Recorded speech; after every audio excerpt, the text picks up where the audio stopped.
est amené à désigner le meilleur élève du Prime, il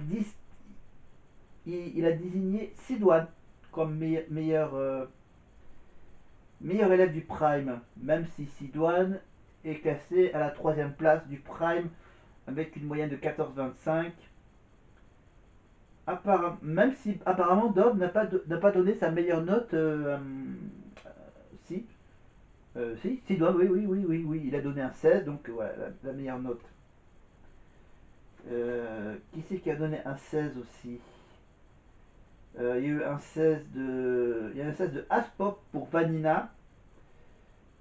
Et c'est tout. Il n'y a eu que 2 fois 16. Ah non, il y a encore un deuxième 16 de Aspop pour Zaira. Et un 18 pour Daniel de la part de Rachid Ferrache. Voilà. Et pour les 4 nominés, donc Nancy, Zaira, Lorraine, Tony, les 4 élèves en danger, le public a décidé de sauver Nancy avec 34% des votes. 28% pour Zaira, 23 pour Lorraine et 15 pour Tony. Et pour le repêchage de ses camarades élèves, les voix qui sont en faveur de Zaira, il y avait donc Daniel, Vanina, Sidoine et Romain qui ont donné leur voix pour Zaira. Et seulement Pauline a donné une voix Pauline a donné une voix en faveur de Tony. Tony est donc éliminé.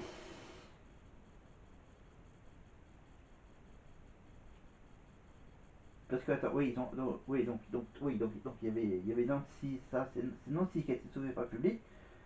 Lorraine est sauvée à l'unanimité par les professeurs. Et ensuite, donc, il y avait le choix entre Tony et Zaira, voilà, pour le vote des élèves. Voilà, donc la semaine prochaine, on passera au prime numéro 8. Le prime numéro 8, qui sera bien sûr un prime avec, entre autres, Mika, Youssoufa, Zao et Michael Miro. Est-ce que par hasard, Michael Miro, il n'y aurait pas la fameuse chanson L'horloge tourne? Eh oui, l'horloge tourne de Michael Miro. Voilà. C'est chelou. Ça, c'est ça, bien sûr, la chanson. C'est chelou. Et Youssoufa, c'est quoi Youssoufa déjà, la chanson de Youssoufa? Dreamin'. Dreamin'. Ok. Évidemment, Mika, bah ça, Mika, c'est que des tubes. Hein. Relax. Elle me dit. Est-ce qu'il chante encore des trucs avec les élèves ou pas? Fait que le medley au début. Ouais, fait que le medley au début. Voilà. Après, bien sûr, il y a aussi le retour de l'hymne parce qu'on vient de loin de Corneille. Voilà. Mais on va maintenant laisser tomber le casque. Oui, pendant un petit moment. Voilà, le casque avec le fil. Voilà, je garde la casquette, mais on va faire un petit retour en arrière. Voir si j'ai raté quelque chose. Je crois que j'avais la petite surprise du père Nikos, du petit père Nikos, le petit papa Nikos, qui avait un petit cadeau. C'était un cadeau pour qui déjà? Hop là, donc on retourne. Ah oui, c'était la surprise pour Ulysse, qui commence par un objet. On retrouve Nikos avec. Nico, c'est de retour, dites-moi. C'est tellement simple, le gars qui parle de Dieu sur le Père Noël, Nico, c'est de retour. Mais qu'est-ce que vous me faites faire? Mathieu Vergne, allez, c'est au tour d'Ulysse de recevoir son cadeau. Mais nous, on l'aime, le Père Nikos, particulièrement ce soir, puisque dans cette loge, il se passe plein de choses. C'est à ton tour, Ulysse, de découvrir ta surprise de Noël. Est-ce que tu es prêt? Je te sens tremblant. Demande-lui ce qu'il veut, c'était quoi? Il avait quoi sur sa Alors, liste? il sait pas trop. Tu savais pas. Et en fait, réponds à Nikos. Ah, qu'est-ce sur que ma tu aimerais liste, il y avait un voyage au Japon, mais je suis pas sûr du coup. Là, non, pour Ça va être l'instant, dur non. ce soir, ouais. Ouais. Ok, le Japon derrière, mais je suis pas trop sûr de l'info. Et sinon, je voulais faire une compo sur un Prime. Ah oui, ça aussi, complexe, hein. Voilà, compliqué ça aussi. On est prêt? On découvre ensemble la surprise? C'est parti. Entre donc dans la loge du père Nikos. Voici ton cadeau, Ulysse. Juste là, regarde, va pas trop loin. C'est là. Et Une guitare. Bah non, mais c'est la guitare du château. Mais tu adores les guitares. Ah oui, j'adore la guitare. Et qu'est-ce que tu pourrais faire avec cette guitare? Arrête. Arrête. Pour de vrai? Mais quoi? Un feu de paille. Je peux faire une chanson? Eh oui, ce soir, Ulysse, ton cadeau, c'est de chanter ta compo qu'on t'entend chanter souvent au château. Ça s'appelle Fou, je crois. Oui, c'est ça. Eh bien, dans un instant, c'est sur le plateau que tu vas chanter Oh, je suis trop content. ta propre composition. Joyeux Noël, Ulysse. Ah, merci beaucoup. Oh non, c'est trop bien. C'est un beau cadeau qui arrive à qui attend Ulysse. Franchement, c'est un honneur de pouvoir interpréter sa propre chanson comme ça devant des millions de téléspectateurs. Et à ce propos, cet élève en souhaiterait un autre cadeau, une place pour la tournée. Et c'est à vous de le décider. Voilà donc Ulysse qui a fait sa compo pour le prime du public. Donc évidemment je rappelle que j'ai toujours en ma possession la magnifique Bible, la Bible de Cyril Ferraud bien sûr, et que pour cette deuxième partie du prime du public, eh ben on va revenir sur... Tiens, on va jouer avec le poisson d'avril, avec le 1er avril.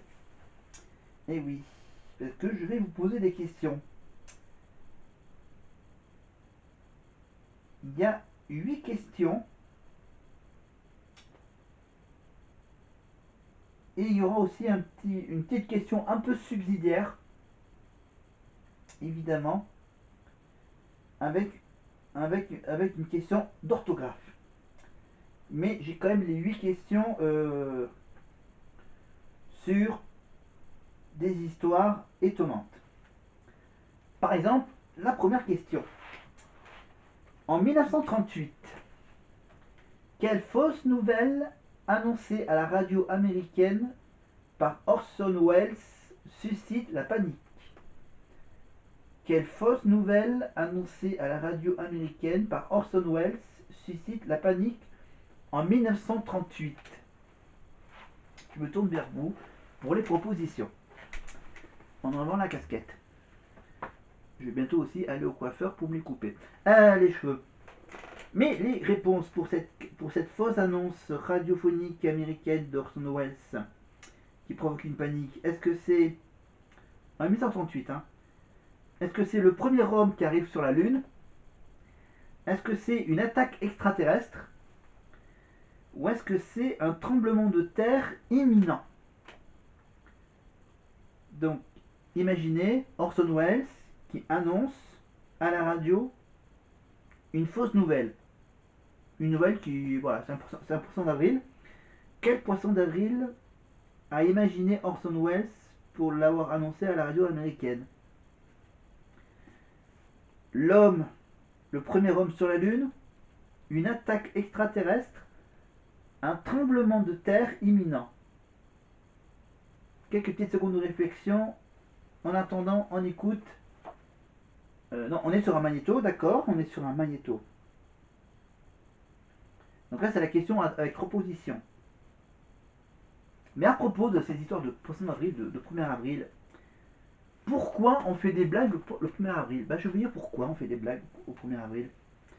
Ça date du XVIe siècle.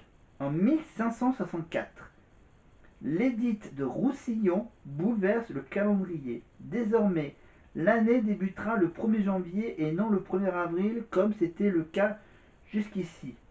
Certains récalcitrants ont continué à célébrer le nouvel an à l'ancienne date en s'offrant des étrennes. Pour se moquer d'eux, ceux qui étaient passés au nouveau calendrier, ils s'offraient des cadeaux farfelus et de peu de valeur. Voilà un peu l'historique de ce fameux poisson d'avril. C'est dingue. Donc on va réavancer un peu le prime. Voilà, le prime du 21 décembre 2024 à voir sur TF1+, comme je suis en train de le revisionner quelques semaines plus tard. Donc là, on est avec ceux qui veulent avoir une place de repêchage pour la tournée. Voilà, et on va passer tout de suite à la séquence d'un petit duo. C'est... Attends.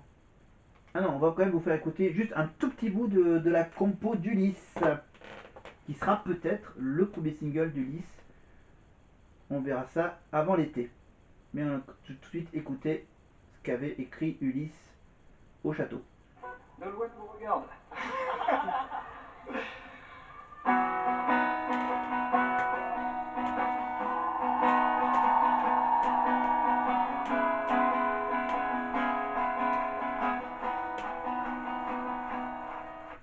Ouais, d'accord, je vous mets juste l'intro. Hein. Je vous mets juste l'intro. Juste pour vous donner la petite réponse là, au poisson d'avril d'Orson Welles en 1938. Quelle fausse nouvelle il a annoncé à la radio américaine qui suscite la panique? Eh bien, en fait, il a fait croire aux Américains qu'il y a eu une invasion extraterrestre. Ouais. Avant, c'était bien avant la sortie du film Mars Attack, évidemment avec ce fameux film d'invasion d'extraterrestres. Très culte. Voilà, le film des extraterrestres. Encore, allez, je vous mets un petit bout, quelques paroles d'Ulysse. D'accord, ok, c'était la fin. C'était la fin.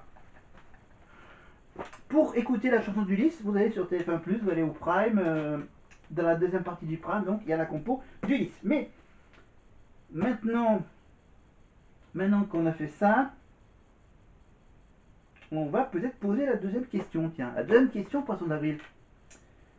Le poisson d'avril suivant, c'est avec l'ORTF. Qu'affirme l'ORTF au cours d'un reportage le 1er avril 1972? En 72, quel faux reportage a été fait? Est-ce que c'était une histoire de boire de l'alcool dans les stades de football prohibés,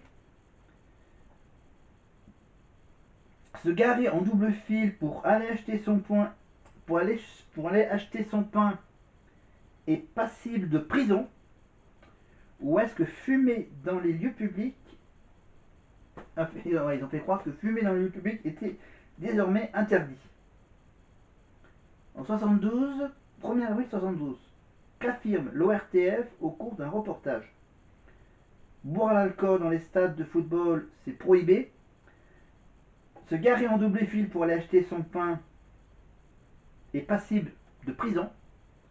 Ou fumer dans les lieux publics est désormais interdit. Ah ah ah. Ta ta ta. Suspense. Et on avance un peu sur le Prime.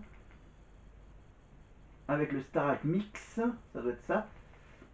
Le petit bêtisier de la semaine. Là, il fait la pub pour la tournée.